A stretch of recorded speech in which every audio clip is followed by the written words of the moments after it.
آقا کریم صلی اللہ تعالی علیہ وسلم نے فرمایا کہ جو عادل حکمران ہوگا اسے اللہ تعالیٰ عرش کا ٹھنڈا سایہ عطا فرمائے گا۔ اس دنیا میں کتنے حکمران آئے اور کیسے کیسے لوگ گزرے، وہ لوگ بھی تھے جنہوں نے معاذ اللہ خدائی کا دعویٰ کیا، وہ حکمران بھی گزرے جنہوں نے پوری دنیا پہ حکومت کی، لیکن اس دنیا میں عزت اور احترام کے ساتھ آج بھی نام انہی کا باقی ہے جنہوں نے عدل اور انصاف کو قائم کیا، جنہوں نے عدل سے کام لیا، اپنی رعایا پر ظلم نہیں کیا۔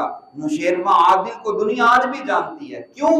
اس لیے کہ اس نے عدل کیا تھا، اس نے انصاف سے کام لیا تھا۔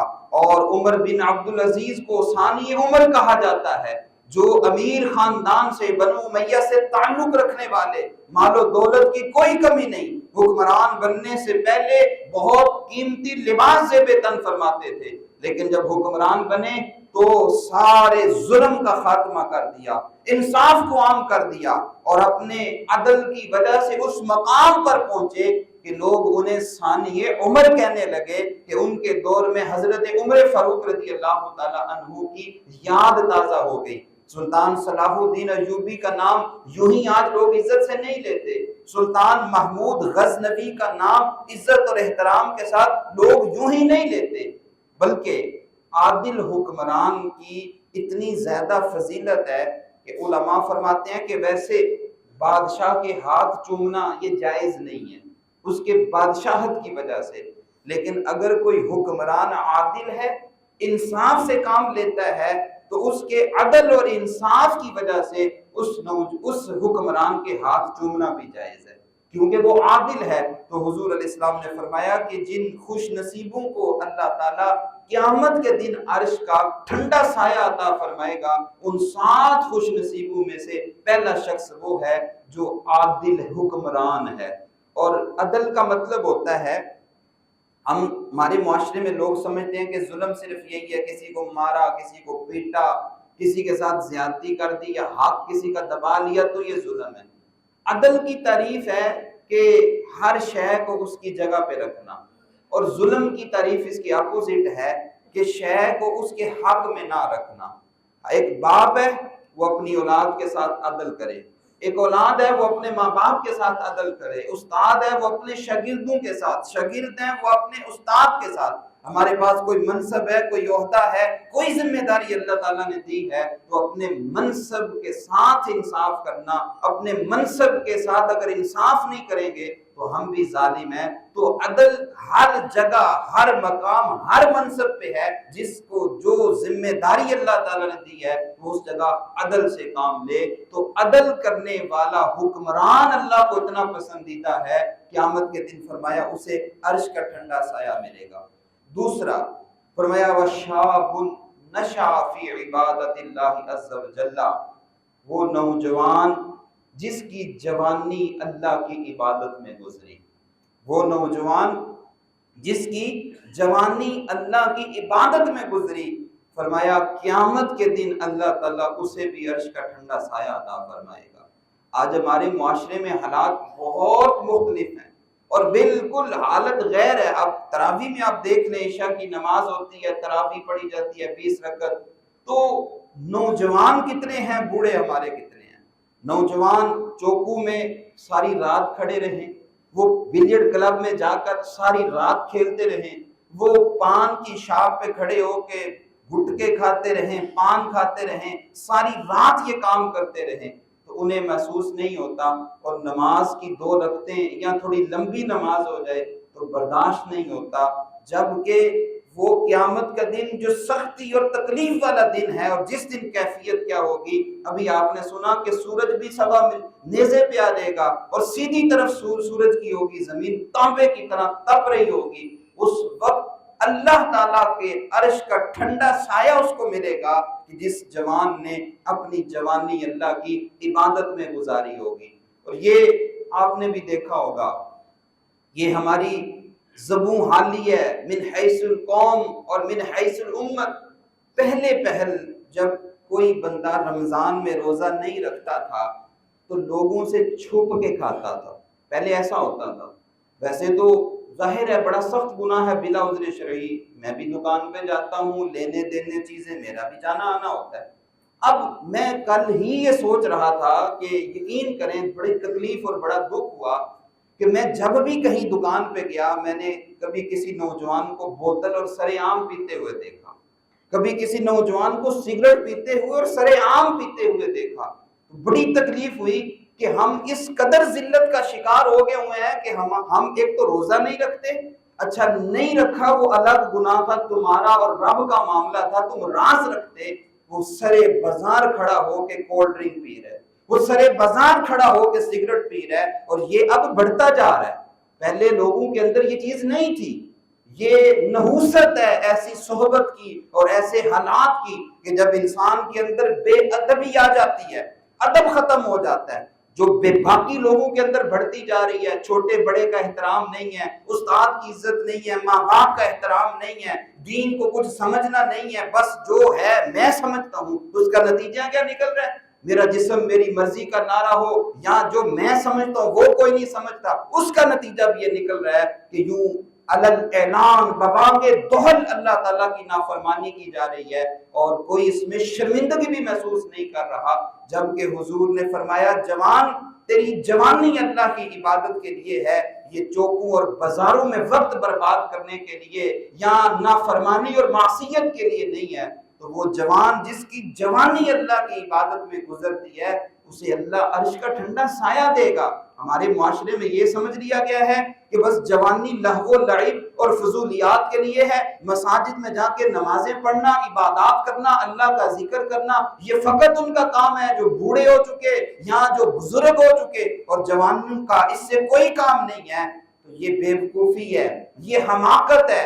جوانی کی عبادت اللہ کو اتنی پسندیدہ ہے، حضور علیہ السلام نے فرمایا الشائب التائب حبیب اللہ، جوانی میں جو توبہ کرتا ہے وہ اللہ کا محبوب بن جاتا ہے، اللہ کا محبوب بن جاتا ہے۔ اور حضور علیہ السلام کی ایک اور حدیث پاک ہے جس میں فرمایا کہ اگر 100 بوڑھے، بلکہ دوسری حدیث پاک میں آیا کہ 1000 بوڑھے، اگر وہ 1000 بوڑھے مل کے توبہ کریں تو اللہ کی رحمت کو اتنی خوشی نہیں ہوتی جتنی خوشی ایک جوان کی توبہ پہ ہوتی ہے، ایک جوان کی توبہ پہ۔ چونکہ جب اعضاء کام کرنا چھوڑ جائے، ہر چیز کا ایک لطف ہوتا ہے، سیزن ہوتا ہے نا ہر چیز کا، جیسے جشن آزادی ہوتی ہے، جی میں ایک دنیاوی مثال دے رہا ہوں، جی 14 اگست، تو اگست کے مہینے میں لوگوں کی کیفیت اور ہوتی ہے، لیکن اس سے ہٹ کر اگر کوئی اور مہینہ ہوگا، آپ وہ ملی ترانے جو بھی کچھ کریں گے تو وہ کیفیت نہیں ہوتی، کیونکہ وہ حالات ایسے ہوتے ہیں۔ ہر عبادت کا بھی ایک سیزن اور لطف ہوتا ہے، عبادت کا سیزن جوانی ہے۔ بڑھاپے میں تو بندہ چاہ کے سجدہ بھی نہیں کر پا رہا ہوتا، وہ تو زیادہ دیر لمبا کھڑا بھی نہیں ہو پاتا تکلیف اور بیماری اور درد کی وجہ سے، جبکہ جوان اتنی جلدی نہیں تھکتا، جوان کے اعضاء سلامت ہوتے ہیں، قوت ہوتی ہے جوان میں، تو عبادت کا مزہ بھی جوانی میں ہے، عبادت کا لطف بھی جوانی میں ہے۔ اس لیے فرمایا کہ اگر 1000 بوڑھے بھی مل کے توبہ کر لیں ٹھیک ہے، وہ بھی پسندیدہ ہے، لیکن اللہ کی رحمت کو صحیح خوشی اس وقت ہوتی ہے جب کوئی جوان جوانی کے عالم میں توبہ کرتا ہے۔ اور آقا کریم صلی اللہ تعالی علیہ وسلم نے فرمایا جب نوجوان شخص جوانی کے عالم میں توبہ کرتا ہے اور سچے دل سے توبہ پہ قائم رہتا ہے تو اللہ کا عرش بھی اس کی توبہ کی وجہ سے جھومنا شروع کر دیتا ہے۔ اس لیے نوجوانوں کو اپنی جوانی کی قدر کرنی چاہیے، وہ تہجد جو جوانی میں پڑھی جاتی ہے اس کا مزہ کچھ اور ہے، اور بڑھاپے میں پڑی ہوئی تہجد کا مزہ کچھ اور ہوتا ہے۔ ہر عبادت کا ایک وقت اور ایک لطف ہوتا ہے۔ اس کا مطلب یہ نہیں ہے کہ بڑھاپے میں بندہ گناہ کرے، نہیں، وہ بھی پسندیدہ ہے، بڑھاپے میں ذکر کرے، عبادت کرے، قرآن پڑھے، تلاوت کرے، یہ سب پسندیدہ ہے، لیکن جوانی کی عبادت کا لطف اور مزہ اپنا ہے۔ بلکہ ایک حدیث سنیں، حضور نے ارشاد فرمایا بہترین جوان وہ ہے جو جوانی میں بوڑھوں والے کام کرے۔ دوبارہ سنیں، بہترین جوان وہ ہے جو جوانی میں بوڑھوں والے کام کرے، اور بدترین بوڑھا وہ ہے جو بڑھاپے میں جوانوں والے کام کرے۔ یعنی اس کا مطلب یہ ہے کہ جو جوانی میں بوڑھوں والے کام کرے اخلاق کا اچھا ہو، سمجھدار ہو، وہ بات کرے تو شائستگی سے بات کرے، بےہودگی نہ ہو اس کے اندر، اور جو بدترین بوڑھا ہے وہ جو جب بڑھاپے میں بھی گناہوں سے باز نہیں آتا، بوڑھا ہو کے بھی وہ وہی کام کر رہا ہے کہ جو جوانی میں گناہوں والے کرتا تھا. تو فرمایا کہ بہترین جوان وہ ہے جو جوانی میں بوڑھوں والے کام کرے. اس لیے وہ نوجوان جو فقط یہ سمجھتے ہیں کہ ہماری جوانی اسی لیے ہے کہ سارا دن موبائل پہ صرف کر دیں، سوشل میڈیا پہ صرف کر دیں، گانے باجے، ہم رنگ برنگے لباس پہن کے، زرق برق لباس پہن کے ون وننگ کر لیں، ہم جناب تاش کھیل لیں، ہم سگریٹ پی لیں، ہم فلاں کام کر لیں، معاذ اللہ ماں باپ کو تکلیف دے لیں، اذیت دے لیں، بہن بھائیوں کا کسی کا لحاظ نہ کریں، فقط جوانی اس کا نام ہے. تو یہ جوانی نہیں، یہ جہالت ہے. یہ تو پتہ اس وقت چلے گا جب قبر کے اندر بندہ اترتا ہے. بڑے بڑے جوان قبروں میں پڑے ہوئے ہیں، 6 فٹ قد رکھنے والے جب قبر میں جاتے ہیں تو ہڈیاں بھی ختم ہو جاتی ہیں، پتہ نہیں رہتا.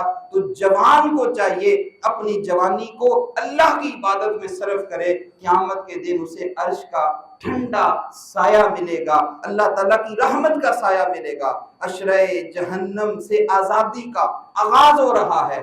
تو کیا ہی خوب ہو کہ اس موقع پر ہم سب اللہ کی بارگاہ میں سچے دل سے تائب ہوں اور بطور خاص نوجوان تائب ہوں، اور پھر یہ عزم مصمم کریں کہ ہمیں اللہ کی بارگاہ میں جھکنا ہے. تو حضور نے فرمایا کہ جوان کی جو جوانی ہے یہ اللہ کی عبادت میں اگر گزرتی ہے تو اسے عرش کا ٹھنڈا سایہ ملے گا.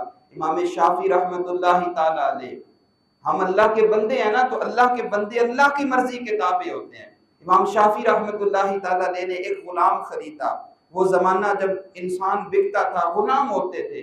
تو آپ نے اس سے پوچھا کہ تمہارا نام کیا ہے؟ اس نے کہا جو مرضی رکھ لے، جو مرضی رکھ لے. آپ نے فرمایا تم کھاتے کیا ہو؟ اس نے کہا جو مرضی کھلا دیں. آپ نے فرمایا کہ تم لباس کون سا پہنتے ہو؟ اس نے کہا جو پہنا دیں. تو آپ نے فرمایا اس کا کیا مطلب؟ اس نے کہا حضور غلام کی مرضی نہیں ہوتی، آقا کی جو مرضی ہوتی ہے وہی غلام کی مرضی ہوتی ہے. تو جوانی کس کی دی ہوئی ہے؟ اللہ تعالیٰ کی. تو جوانی کا مطلب اس کی نافرمانی نہیں ہوتا، جوانی کا مطلب ہوتا ہے اللہ کی اطاعت اور اس کی بندگی میں وقت گزارنا. تو فرمایا کہ جو جوان جوانی میں اللہ تعالیٰ کی عبادت کرتا ہے، قیامت کے دن اللہ تعالیٰ اسے بھی عرش کا ٹھنڈا سایہ عطا فرمائے گا. تیسرا فرمایا رجل قلبہ معلق فی المساجد، وہ شخص کہ جس کا دل مسجد کی محبت میں گرفتار رہتا ہے، جو مسجد کے ساتھ جن کا دل لٹکا رہتا ہے. کچھ لوگ ہوتے ہیں نا ان کی طبیعت میں یہ شامل ہو جاتا ہے، ایک نماز پڑھی، اب وہ منتظر ہیں کہ کب دوسری نماز کا وقت ہو اور میں پھر مسجد جا کے اللہ کی بارگاہ میں حاضر ہو جاؤں اور عبادت کر لوں. انہیں فکر ہوتی ہے، احساس ہوتا ہے کہ میں نے نماز پڑھنی ہے. یہ نہیں کہ نماز میں غفلت ہو، کہیں سفر میں ہو، آگے پیچھے ہو، دائیں بائیں ہو تو نماز چھوڑ دی، بس ٹھیک ہے نماز کا کیا. تو وہ لوگ جو جن کے دل مسجد کی محبت میں معلق رہتے ہیں، مسجد کے ساتھ وابستہ رہتے ہیں، فرمایا اللہ تعالیٰ انہیں بھی قیامت کے دن عرش کا ٹھنڈا سایہ عطا فرمائے گا. اور حضور علیہ السلام نے ایسے لوگوں کی فضیلت بیان کی جو مسجد کی محبت میں گرفتار ہوتے ہیں. فرمایا کچھ لوگ مسجد کی میخیں ہوتے ہیں، کیل مسجد کی میخیں ہوتے ہیں، اگر وہ بیمار پڑ جائیں مسجد نہ آ سکیں تو ان کے گھر فرشتے ان کی دماغ داری کرنے جاتے ہیں. کچھ لوگ ہوتے ہیں نا جو پابندی سے نماز پڑھنے کے عادی ہوتے ہیں اور پابندی سے نماز پڑھتے ہیں مسجد میں آ کر، تو اگر بیماری یا تکلیف کی وجہ سے وہ مسجد نہیں آ پاتے، ہمیں پتہ چلے یا نہ چلے لیکن حضور نے فرمایا تو ایسا ہی ہے. فرمایا فرشتے آ کے اس کے گھر میں تیمارداری کرتے ہیں. قرآن مجید میں آپ نماز کا جب حکم پڑھتے ہیں تو جگہ جگہ واقیم الصلاۃ کے ساتھ آپ کو ورکعوا مع الراکعین ملتا ہے. خالی نماز کا حکم نہیں ہے، نماز کا حکم ہے اور حکم ہے ورکعوا مع الراکعین، رکوع کرنے والوں کے ساتھ رکوع کرو، یعنی با جماعت نماز پڑھنے کا قرآن مجید میں جگہ جگہ حکم آیا ہے. اب میں یہ کیوں عرض کرنا چاہ رہا ہوں، ایک تو ہمارے معاشرے میں ایک بہت بڑی تعداد ہے جو اصلا نماز ہی نہیں پڑھتی. اچھا پھر نماز جو پڑھتے ہیں ان میں سے بھی ایک تعداد ایسی ہے جو کہتی ہے جماعت کی کوئی ضرورت نہیں ہے. یعنی کہتی ہے کا مطلب ہے عملاً، بس گھر بھی قریب ہے مسجد کے، کوئی شرعی مجبوری بھی نہیں ہے، پھر بھی ایک لوگوں کی تعداد ہے کہ جو مسجد میں آ کر با جماعت نماز نہیں پڑھتے، پڑھ لیتے ہیں گھر میں، پڑھ لیں گے وہیں پہ مصلی بچھا کے، تو یاد رکھیں وہ جو عادی ہو جاتے ہیں اور با جماعت نماز پڑھتے ہی نہیں کسی شرعی مجبوری کے بغیر، تو یہ بھی گناہگار ہوتے ہیں۔ یہ گناہ ہے کہ مسجد کی نماز کو بغیر کسی مجبوری کے جماعت کو چھوڑ دیں۔ یہ قرآن میں حکم ہے، وَارْكَعُوا مَعَ الرَّاكِعِينَ وَارْكَعُوا مَعَ الرَّاكِعِينَ، بار بار اللہ تعالیٰ تاکید فرما رہا ہے۔ تو مسجد کی فضیلت اسلام میں یوں ہی نہیں بیان کی گئی، اس کی حکمتیں ہیں اور ایسے ہی اس کی ترغیب نہیں دی گئی۔ تو فرمایا اگر تم عرش کا ٹھنڈا سایہ حاصل کرنا چاہتے ہو قیامت کے دن، تو جس کا دل مسجد کی محبت میں معلق رہتا ہے، اللہ تعالیٰ اس کو بھی جو سایہ ہے قیامت کے دن عرش کا وہ نصیب فرمائے گا۔ اچھا، من حیث القوم، کچھ ہماری ایسی عادات بن کی ہوئی ہیں کہ عملاً ہم لوگ عملاً اسلام کی مخالفت کر رہے ہوتے ہیں، یوں لگتا ہے جیسے ہوتا نہیں، لیکن جیسے عمل سے یوں لگتا ہے جیسے کوئی ضد ہو۔ میں نے پہلے بھی عرض کیا تھا، مرد کو حکم یہ ہے کہ وہ پانچے نیچے رکھے، اور عورت کو حکم یہ ہے کہ وہ مرد کو حکم یہ ہے کہ وہ پانچے اوپر رکھے، ٹخنے اس کے خالی ہوں، اور عورت کو حکم یہ ہے کہ وہ پانچے لٹکائے تاکہ اس کے ٹخنے نظر نہ ہوں۔ لیکن ایک لمحے کے لیے ذرا سوچئے گا، جو فیشن چل رہا ہے یہ اس کا الٹ نہیں ہے؟ اللہ معاف کرے، ایک تو عورتیں اتنی بری لگ رہی ہوتی ہیں، وہ ٹخنوں سے بھی ایک ایک ہاتھ اوپر پانچے ہوتے ہیں، اور اتنی بری وہ شکل و صورت لگ رہی ہوتی ہے کہ بندے کو شرم آ رہی ہوتی ہے، لیکن عورتیں فیشن کے نام پر وہ ایک ایک ہاتھ، اور بیٹھتی ہیں تو دو دو بالشت اوپر ان کے پانچے چلے جاتے ہیں اور آدھی آدھی ٹانگیں ننگی ہو رہی ہوتی ہیں۔ کبیرہ گناہ، سخت گناہ، حضور نے سختی سے منع کیا، اور مرد کو حکم تھا کہ تم اپنے ٹخنے ننگے رکھو۔ تو اس کے ہاں فیشن کیا ہے کہ جی دو دو ہاتھ نیچے لٹک رہے ہو، چاہے وہ پینٹ ہو تو چاہے وہ شلوار ہو، وہ جتنے نیچے لٹک رہی ہوگی یہ اتنا الٹا فیشن ہے۔ اگرچہ اگر مرد تکبر کی وجہ سے نہیں کرتا تو چلو گناہ گار نہیں ہے، لیکن خلاف سنت تو برکف ہے۔ تو میں یہ بتا رہا ہوں کہ عملاً ایسے ہوتا ہے۔ اب میں جو حدیث آپ کے سامنے رکھنے لگا ہوں، اس حدیث کے تحت حضور نے فرمایا مسجد میں جلدی جاؤ اور تاخیر سے واپس آؤ۔ دوبارہ سنیے گا، مسجد میں جلدی جاؤ اور تاخیر سے واپس آؤ۔ اور بازار کے بارے میں فرمایا کہ بازار میں تاخیر سے جاؤ اور جلدی واپس آؤ۔ بازار میں تاخیر سے جاؤ اور جلدی۔ اب میں اور آپ ایک لمحے کے لیے ذرا سوچئے گا، بازار جاتے ہیں تو ہمارا سارا دن کٹ جاتا ہے، ہماری خرید و فروخت مکمل نہیں ہوتی۔ ہم بازار جاتے ہیں، سارا دن گزر جاتا ہے ہمارا، میرے ساتھ بھی ایسے ہی، آپ کے ساتھ بھی ایسے ہی آتا ہوگا۔ اور مساجد میں ہمارا حال کیا ہے، یہ کسی سے ڈکا چھپا نہیں ہے۔ جمعہ ہے، یہ دنوں کا سردار ہے، اور اس کی فضیلت حدیث میں بیان کی گئی ہے۔ وہ رمضان کا نام بھی ہو تو بھی اس کی فضیلت اپنی جگہ ہے، لیکن ہوتا کیا ہے، جمعے والے دن بھی ایک فیشن ہے کہ سب سے لیٹ آنا ہے، اور حیرانگی ہو رہی ہوتی ہے اس وقت۔ ٹھیک ہے، کوئی شخص مجبور بھی ہوتا ہوگا، ہم کسی فرد واحد کو نہیں کہتے کہ فلاں ایسا ہے، نہیں، لیکن ایک مجموعی کیفیت اگر ہم اپنی دیکھیں مسلمانوں کی، ساری مساجد کی، جہاں بھی آپ نماز پڑھیں تو غور کیجئے گا، جب جمعے کی اگر سلام پھرتی ہے اور دعا بھی نہیں ہوتی تو کتنے لوگ دوڑ پڑتے ہیں مسجد سے باہر جانے کے لیے، جبکہ حکم کیا ہے، مسجد میں جلدی جاؤ اور تاخیر سے واپس آؤ، جلدی جاؤ اور تاخیر سے واپس آؤ۔ اور ہمارا من حیث القوم یہ رویہ بنا ہوا ہے کہ تاخیر سے جانا ہے اور جلدی مسجد سے باہر بھاگنا ہے۔ مسجدیں تو سکون کی جگہ ہوتی ہیں۔ آپ کے ساتھ کبھی ایسا ہو نا کہ آپ پریشان ہو یا آپ ڈپریشن کا شکار ہو، آپ کو یہ فیل اور سکون نہیں مل رہا، آپ آزما کے دیکھ لیجئے گا، جو بھی قریبی کوئی آپ کو مسجد پڑتی ہے، آپ ویسے ہی وضو کریں، ویسے ہی اور مسجد میں جا کے بیٹھ جائیں، باخدا آپ کے دل کو سکون ملے گا۔ میں اب اللہ کہہ رہا ہوں کہ دل کو سکون ملے گا، اور آپ نماز پڑھ لیں، 2 نفل پڑھ لیں، آپ کا وہ ڈپریشن ختم ہو جائے گا، آپ کی ٹینشن ختم ہو جائے گی۔ یہ مساجد تو اللہ کا گھر ہیں، اور وہ ایک حدیث پیش کی جاتی ہے، اگرچہ اس کی سند میں کہا جاتا ہے کہ یہ سند موضوع ہے، لیکن وہ آپ نے سنا ہوگا کہ المؤمن فی المسجد کالسمک فی الماء والمنافق فی المسجد کالطیر فی القفص، کہ مومن مسجد میں ایسے ہوتا ہے جیسے مچھلی پانی کے اندر ہوتی ہے، اور منافق مسجد میں ایسے ہوتا ہے جیسے پرندہ کسی پنجرے میں قید ہو۔ تو ہم اپنی کیفیت دیکھیں کہ ہمیں مسجدوں سے محبت ہے نہیں ہے، اگر نہیں ہے تو ہمیں اس چیز کو بھی لینا ہے۔ ابھی گرمیاں شروع ہو رہی ہیں تو گرمی برداشت نہیں ہوتی۔ آپ غور کریں قیامت کے دن جب عرش کے سائے کے علاوہ کوئی سایہ نہیں ہوگا اور سورج سوا نیزے پہ ہوگا اور زمین تانبے کی ہوگی، تو اس گرمی میں سکون کیسے ملے گا؟ فرمایا کہ وہ جوان جس کی جوانی اللہ کی عبادت میں گزری اسے بھی، جو عادل حکمران ہے اسے بھی، اور وہ شخص جس کا دل مسجد کی محبت میں معلق رہتا ہے، جس کا دل مسجد کے ساتھ وابستہ رہتا ہے، اللہ تعالیٰ اسے بھی عرش کا ٹھنڈا سایہ عطا فرمائے گا۔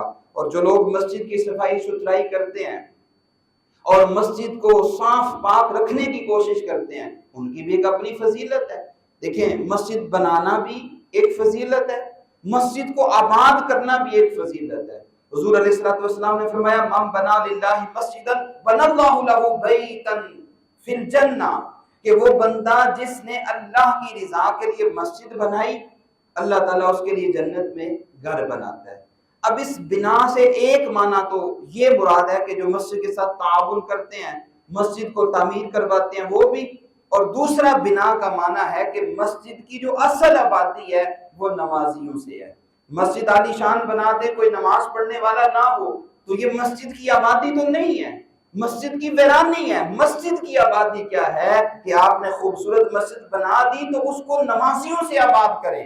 تو فرمایا کہ جس نے مسجد کی آباد کاری کی، اللہ تعالیٰ اس کے لیے جنت میں گھر بناتا ہے، اسی عرش کا ٹھنڈا سایہ ملتا ہے۔ اور وہ آپ سب نے پہلے بھی کئی دفعہ سنا ہوگا کہ وہ مسجد نبوی میں جو ایک بڑھیا حبشیہ خاتون آ کے جھاڑو دیتی تھی، تو اس کا انتقال ہو گیا، وہ مسجد میں نہیں آ رہی تھی۔ یہ گاؤں دیہاتوں میں پہلے ہوتا تھا کہ بڑی بوڑھی عورتیں جو سن کہولت کو پہنچ جاتی ہیں، ایام مخصوصہ سے جو پاک ہوتی ہیں، تو ایسی عورتیں جب لوگ نماز پڑھ کے چلے جاتے تھے تو گاؤں کی مسجدوں میں آ کے جھاڑو دیا کرتی تھی۔ پہلے ایسے ہوتا تھا، اب یہ کلچر ختم ہوتا جا رہا ہے، چلیں خیر۔ تو وہ بڑھیا جو تھی وہ مسجد میں آ کے جھاڑو دیتی تھی، تو اس کا انتقال ہو گیا۔ وہ 2 4 5 10 دن حضور کو نظر نہیں آئی، تو حضور نے فرمایا وہ بڑھیا کدھر ہے؟